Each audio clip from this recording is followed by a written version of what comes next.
थी। मैं सभी कुल्लू की जनता का, कुल्लू के सभी अधिकारियों का, हिमाचल प्रदेश सरकार का बहुत धन्यवाद करता हूं कि बहुत जल्दी हमने इस आपदा पर नियंत्रण कर लिया और अब जो है भव्य कुल्लू दशहरे की तैयारियां शुरू हो गई है। कुल्लू दशहरा हमारे लिए बहुत महत्वपूर्ण था।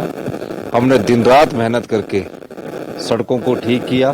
कुल्लू तैयार है, मनाली तैयार है, रोहतांग तैयार, टनल तैयार है। मैं सभी पर्यटकों से अनुरोध करता हूं कि आप अधिक से अधिक संख्या में अब हिमाचल आ सकते हैं। मौसम की मार और आपदा से हम जितना पिछले 2 महीनों से 2.5 महीनों से परेशान थे, हमने उस पर नियंत्रण पा लिया। अब थोड़े और स्थिति को हमें सुधार करने के लिए थोड़ा समय लगेगा। और चलिए आपको बता दें कि जिस तरह से इस मेले की तैयारी चल रही है और इस बार इसको भव्य तरीके से मनाया जाएगा। 24 से 30 अक्टूबर तक कुल्लू दशहरा एक तरह से मनाया जाएगा। आपको टीवी स्क्रीन पर हम दिखा रहे हैं खास बातें, इस मेले की खास बातें दिखा रहे हैं।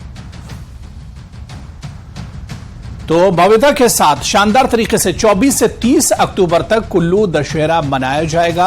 आपको इसकी खास बातें बता दें, कार्निवल में 11 विभागों की झांकियां भी शामिल की जाएंगी।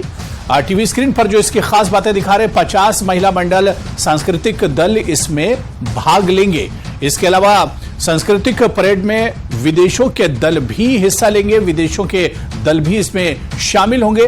25 अक्टूबर को आयोजित होगी सांस्कृतिक परेड। जी हां, तो कुल्लू दशहरे की हम बात करें जो इस बार क्या कुछ खास होने वाला है। 20 देशों के कलाकार उत्सव में अपनी प्रस्तुति देंगे, शामिल होंगे।